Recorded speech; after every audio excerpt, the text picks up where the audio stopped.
afternoon and happy Sabbath, everyone. I know you all recognize that hymn. It's in our hymnal. It's one of the most famous hymns in the world. I consider it bulletproof. I had a piano teacher who used to refer to pieces that way. He would say, "Oh yeah, Claire de Lune." He said, "That's bulletproof. No one can ruin it, even though many have tried."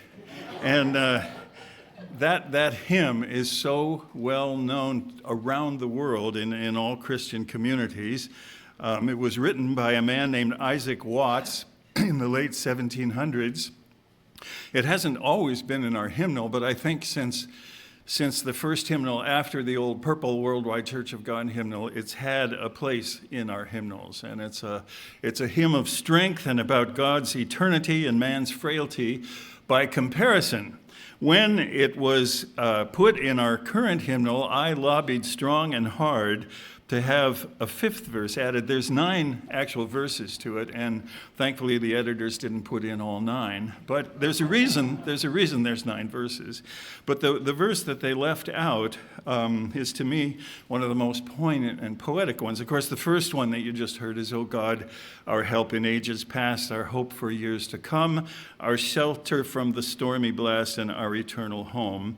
But the verse that I wish we had in our hymnal is, "Time, like an ever-rolling stream, bears all its sons away. They fly forgotten as a dream, dies at the opening day." And it's just a poignant addition, and it's scriptural. And I think, among other things, it's a very good song for a memorial service. We had it at my father's memorial service, because that verse reminds us that we are all here for a short time, especially compared to God's eternity. But they didn't want a fifth verse in. They thought it was too many words at that point, which I understand. And of course, it wasn't written by a church person, so there was no one to lobby for the fifth verse and the 7th verse and the 8th verse and the 9th verse. But you know what? This hymn was written by a church person. This hymn is the only hymn that we have that's based on Psalm 90. And I don't know if Psalm 90 rings any bells to you, but it was written by a church person. We don't know his last name. His first name was Moses. I can't stand the movie The 10 Commandments. I just don't like it. I know people love it, but one of the things I hate is when that princess, every time she sees Charlton Heston, she says, "Oh, Moses, Moses." And it's never just, so maybe that was his last name too. I don't know. Moses.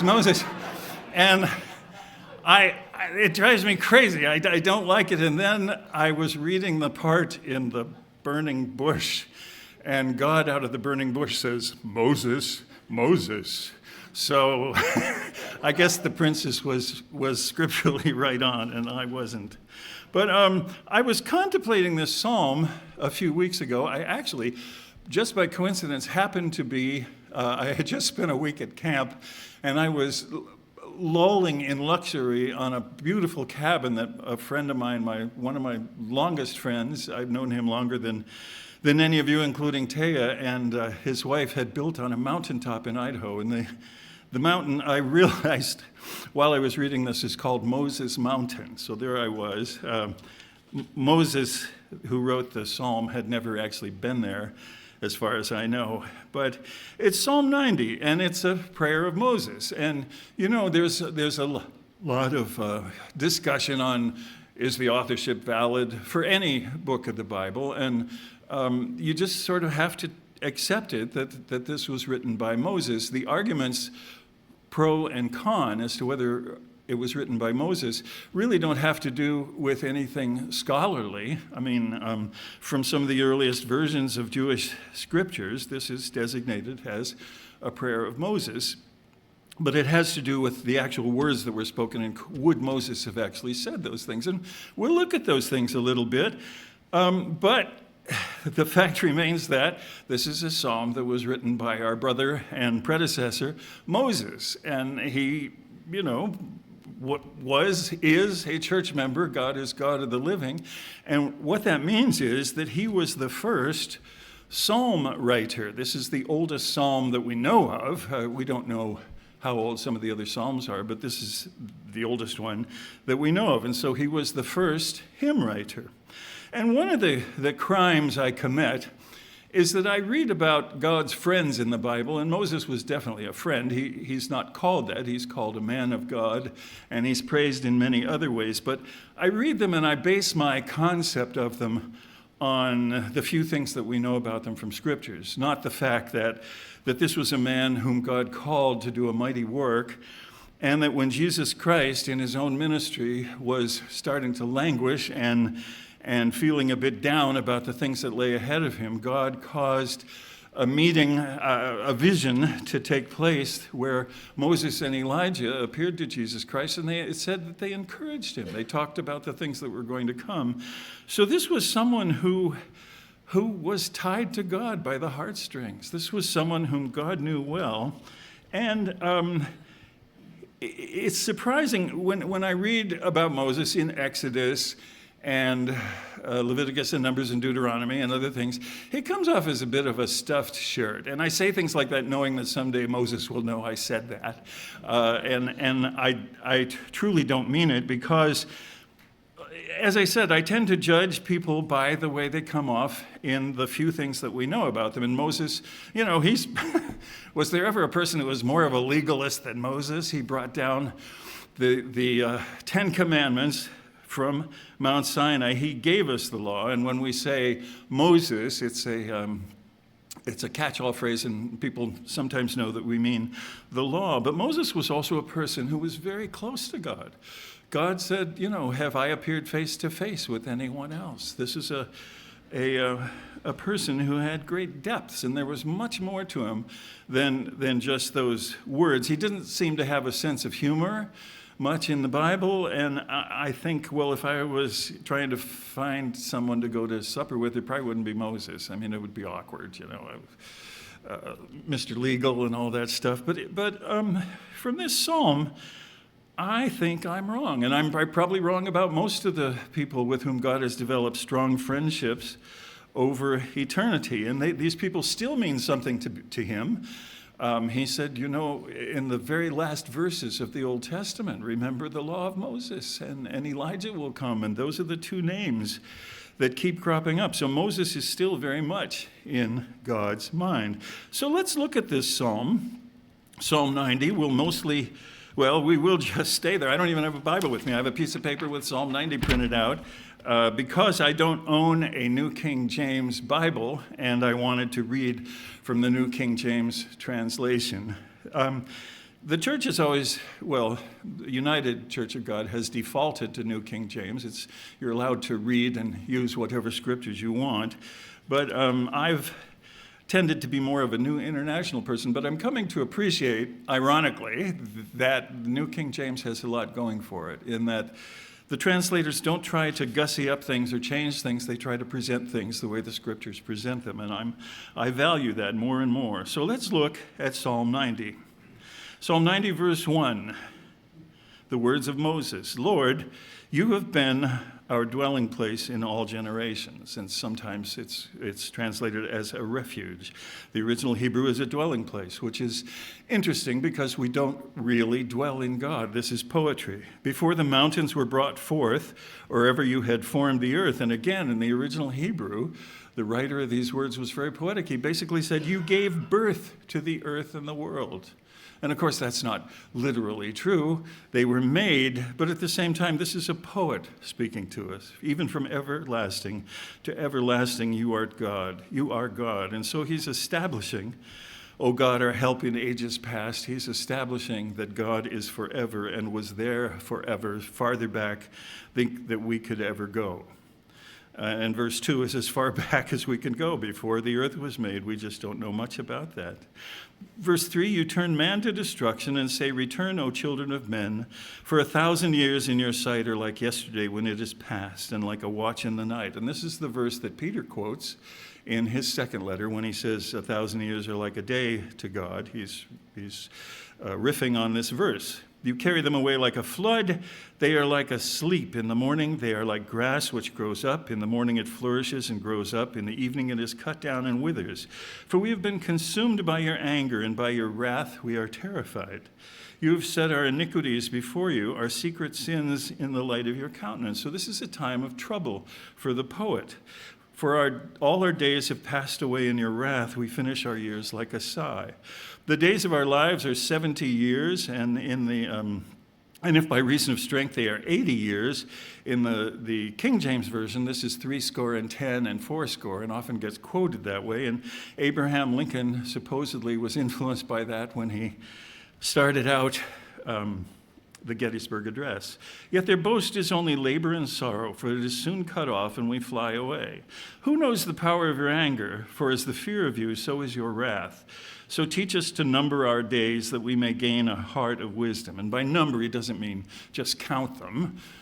He means that we should look at each day individually and treasure it and see how we can live God's way. Return, O Lord, how long? And have compassion on your servants. O satisfy us early with your mercy, that we may rejoice and be glad all our days. Make us glad according to the days in which you have afflicted us, the years in which we have seen evil. Let your work appear to your servants and your glory to their children. And let the beauty of the Lord our God be upon us and establish the work of our hands for us. Yes, establish the work of our hands. And those last two verses are one of the reasons that I'm in the New King James, because I like the way that they present those words. Now, we read this and people try to fit it in with the story of Moses from the time of the children of Israel leaving Egypt and him leading them and all the events that happened. And yet it doesn't really fit with that. And that's a bit of a mystery. And that's why people say, well, how could this be Moses? It doesn't work. One of the things is in verse 13 where he says, return, O Lord, how long? Well, not only had the Lord returned by then, but Moses, by the second year of what we call the Exodus, knew that it was going to be 40 years. He didn't have to ask how long. God told him more than once that it would be 40 years. And then, of course, the other verses in verse 10, the days of our lives are 70 years, and if by reason of strength, they are 80 years. And that's a bit of a problem because Moses lived to be 120. He died a young man. His father was 137. His uncle, I think, lived to be 140. So it would be a very unusual age for any of us, but it wasn't so much for Moses. And here he is saying that the days of our lives are 70 years. And by reason, and maybe if we're strong, they're 80 years. How many here are over 70? According to this psalm, you're on borrowed time. No charge for the information. But Moses, of course, when he led the children out of Israel, he was over 80 and well over 80 by the time that he actually died. And so this sounds a little strange. And I ask you, and I'm not the first person to think of this, what if this was written at a different time in Moses' life?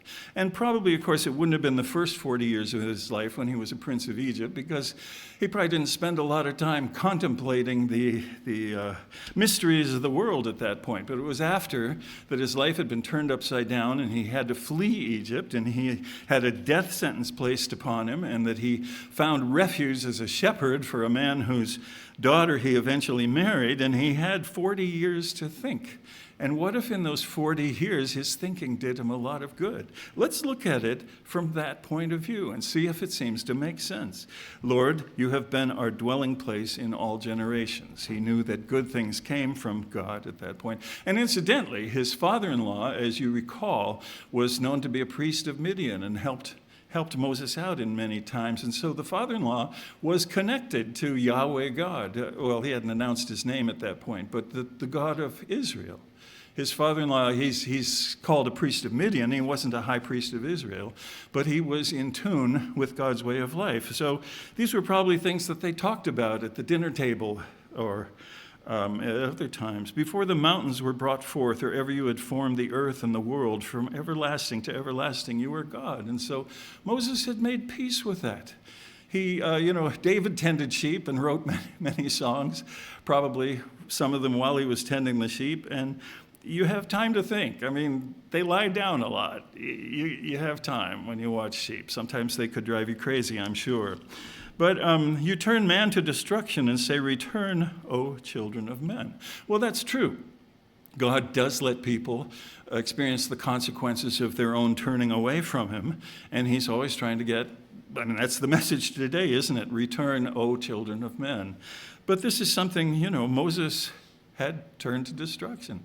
And furthermore, he saw his people being severely overworked and severely punished and severely malnourished and treated very badly and whipped and killed. And that's what the children of Israel were going through at this point. For 1,000 years in your sight are like yesterday when it is past, and like a watch. In the night you carry them away like a flood. They are like a sleep. In the morning they are grass which grows up. In the morning it flourishes and grows up. In the evening it is cut down and withers. And what had happened to God's family, God's magnificent royal Abraham, Isaac, and Jacob and Joseph family at this point? They were downtrodden slaves. They were nobodies. They were punished. And it says, "We have been consumed by your anger, and by your wrath we are terrified." And yes, that did happen after the children of Israel left Egypt, but at the same time, God was with them for those 40 years. And here's a man who was waiting for God to return to them. "You have set our iniquities before you, our secret sins in the light of your countenance." And what he's saying is, you know us very well, and this is not something we don't deserve. You're still working with us, because that was what God had to work with. He had already chosen the sons of Jacob at that point, and yet there they were, slaves in a foreign land. Verse 9, "For all our days have passed away in your wrath. We finish our years like a sigh. The days of our lives are 70 years, and if by reason of strength they are 80 years. Yet their boast is only labor and sorrow, for it is soon cut off, and we fly away." And although people at that time could live longer, he was probably watching the children of Israel wither and die out like grass. They were tormented. They were abused. They were harassed. It was a terrible time for them. And what good did years do at that point but just open you up to more of that kind of life? 11, "Who knows the power of your anger? For as the fear of you, so is your wrath. So teach us to number our days, that we may gain a heart of wisdom."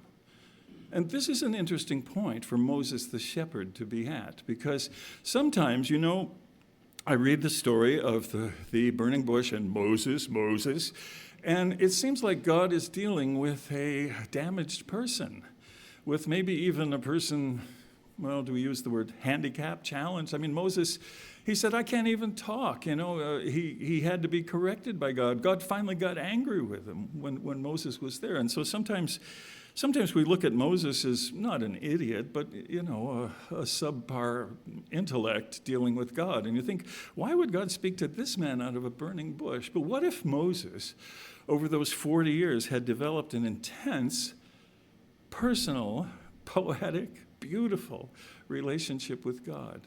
And what if by the time he heard the voice out of the bush, that he was already a friend of God, and that in his own life, what had been purified, what needed to be, and what had been proven, and he was already at that point.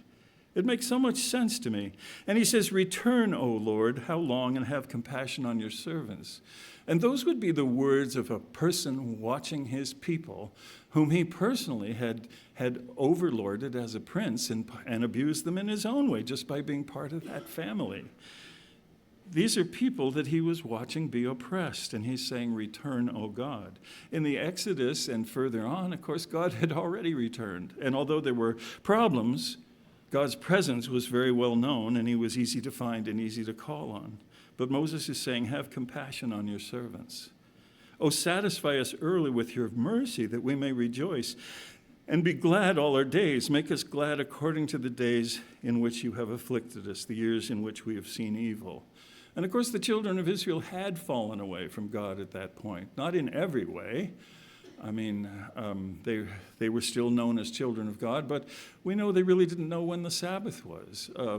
They probably were heavily influenced by the gods and religions of Egypt at that point, and it was a terrible thing that the entirety of God's family at that point was in bondage.